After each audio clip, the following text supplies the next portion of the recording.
በስመ አብ ወወልድ ወመንፈስ ቅዱስ አሃዱ አምላክ አሜን።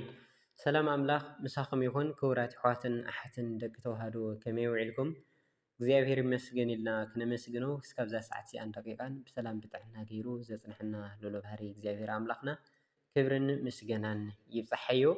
እሺ ከም ዝፍለጥ ኣብ ዝሓለፈ ንባብ ወንጌላውያን እናርኣና መፂና ኢና። ከምኡ እውን ግብረ ሃዋርያት ሮሜ እናበልና መፂና ኢና። ሎማዓንቲ ድሞ ቀዳማይ ቆሮንጦስ ንባብ ክንርኢ ኢና።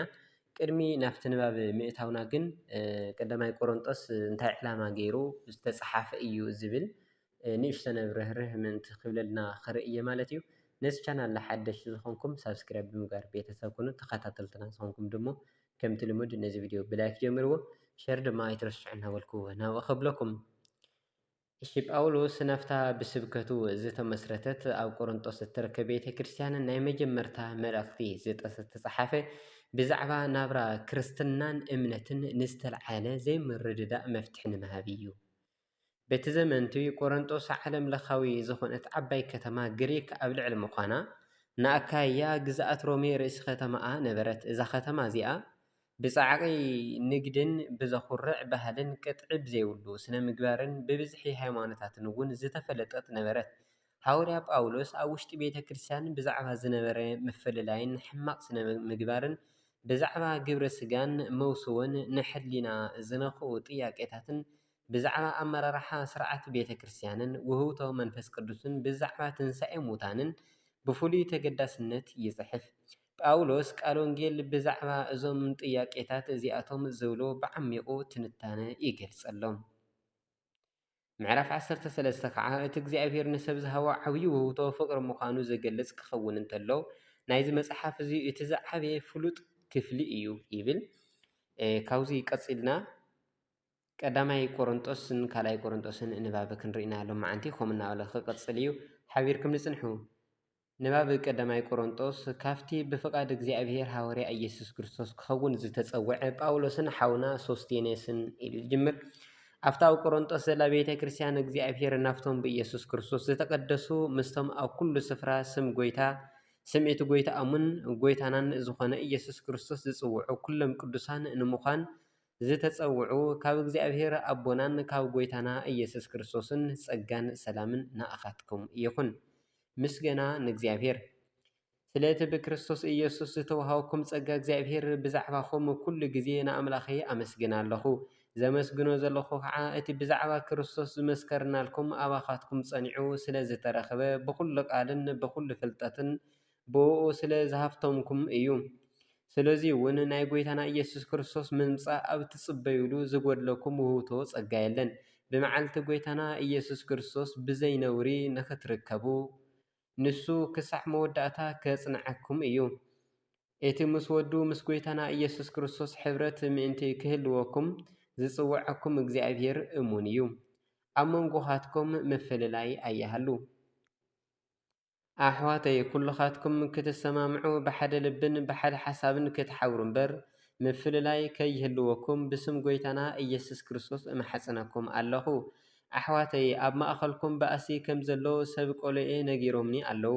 እወ ነፍሲ ወከፍኩም ኣነ ናይ ጳውሎስ እየ፣ ኣነ ባ ናይ ኣጵሎስ እየ፣ ኣነ ናይ ኬፋ እየ፣ ኣነ ስባ ናይ ክርስቶስ እየ ከም እትብሉ ነጊሮምኒ ኣለዉ።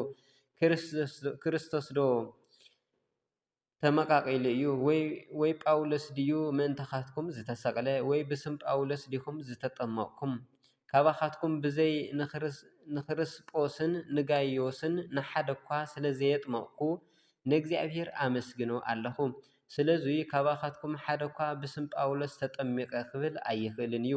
ንስድራ እስጢፋኖስ እባ ኣጥሚቐ ኣለኹ፣ ብዝተረፈ ግና ካሊእ ከም ዘጥመቕኩ ኣይፍለጠንን። ክርስቶስ ወንጌል ክሰብኽ እምበር ከጥምቕ ኣይለኣኸንን እሞ እንተኾነ መስቀል ክርስቶስ ኮንቱ ምእንቲ ከይኸውን ዝሰብኮ ወንጌል ኣብ ክእለት ዘረባ ዝተመስረተ ኣይነበረን። ናይ መስቀሉ ቃል ንዘጥፍኡ ሰባት ዕሽነት እዩ። ንኣና ንእንድሕን ግና ሓይሊ እግዚኣብሔር እዩ። ኣነ ጥበብ ጠቢባን ከጥፍ እየ፣ ፍልጠት ፈላጣት እውን ከፍርስ እየ ተባሂሉ ተጻሒፉ እዩ እሞ ጥበበኛ ደኣ ኣበይ ኣሎ? መምህር ሕጊ ኸ ኣበይ ኣሎ? ፈላስፋ እዚ ዓለም እዚኣ ኸ ኣበይ ኣሎ? ኣምላኽ ዶ ጥበብ እዛ ዓለም እዚኣ ዕሽነት ኣይገበሮን እዩ። ብምኽንያት ጥበብ እግዚኣብሔር ዓለም ብጥበባ ንእግዚኣብሔር ስለ ዘይፈለጠቶ ነቶም ብዕሽነት ስብከት ዝኣምኑ እግዚኣብሔር ከድሕኖም ሰናይ ፈቃዱ ኮይኑ እዩ እሞ ኣይሁድ ምልክት ክርእዩ ይጥይቑ፣ ግሪካውያን ድማ ጥበብ ይደልዩ እዮም እሞ ግሪካውያን ድማ ጥበብ ይደልዩ እዮም። ንሕና ግና ነቲ ንኣይሁድ መዐንቀፊ ንኣሕዛብ ከዓ ዕሽነት ዝኾነ ዝተሰቕለ ክርስቶስ ንሰብኽ ኣለና። ነቶም ጽዋዓት ግና ኣይሁድ ኮኑ ግሪካውያን ክርስቶስ ሓይሊ እግዚኣብሔር እዩ፣ ጥበብ እግዚኣብሔር እውን እዩ። ዕሽነት እግዚኣብሔር መሲሉ ዝርአ ካብ ጥበብ ሰብ ይበልጽ እዩ እሞ ድኻም እግዚኣብሔር መሲሉ ዝርአ ከዓ ካብ ሓይሊ ሰብ ይብርትዕ እዩ እሞ። ኣሕዋተይ እስኪ ከመይ ከም ዝተጸዋዕኹም ተመልከቱ። ብዙሓት ካባኻትኩም በተሓሳስባ ሰብ ፈላጣት ወይ ሓያላት ወይ ብትውልዲ ዝኸበርኩም ኣይነበርኩምን። እግዚኣብሔር ጥበበኛታት ምእንቲ ክሐፍር ናይ ዓለም ዕሽነት ዝኾነ ነገር መረፀ። ንሓያላት ምእንቲ ክሐፍር ከዓ እግዚኣብሔር ናይ ዓለም ድኹም ዝኾነ ነገር መረፀ። እግዚኣብሔር ነቲ ዘሎ ከንቱ ምእንቲ ክገብር ከዓ ነቲ ብዓለም ሕሱርን ንዕቑን ነቲ ዘይኮነ ነገር መረፀ። እዚ ከዓ ኩሉ ስጋ ዝለበሰ ኣብ ቅድሚ እግዚኣብሔር ምእንቲ ከይመካሕ ኢሉ እዩ። ግናኸ እቲ ዝምካሕ ብእግዚኣብሔር ይመካሕ ተባሂሉ ዝተጻሕፈ ምእንቲ ክፍጸም ካብ እግዚኣብሔር ጥበብን ጽድቅን ቅድስናን ቤዛን ዝኾነልና ብክርስቶስ ኢየሱስ ኢኹም ዘለኹም ይብል። ተወሳኺ ንባብ ካልኣይ ቆሮንጦስ እንትንርኢ ተለና ድሞ ቀዳማይ ቆሮንጦስ ኮይኑ ምዕራፍ 2 ማለት እየ መልእኽቲ ብዛዕባ ዝተሰቕለ ክርስቶስ ኢሉ እዩ ዝጅምር። ኣሕዋተይ ኣነ እውን ናባኻትኩም ክመጽእ እንተለኹ ብክእለት ዘረባ ወይ ብጥበብ ምስጢር እግዚኣብሔር ክሰብከልኩም ኣይመጻኹን።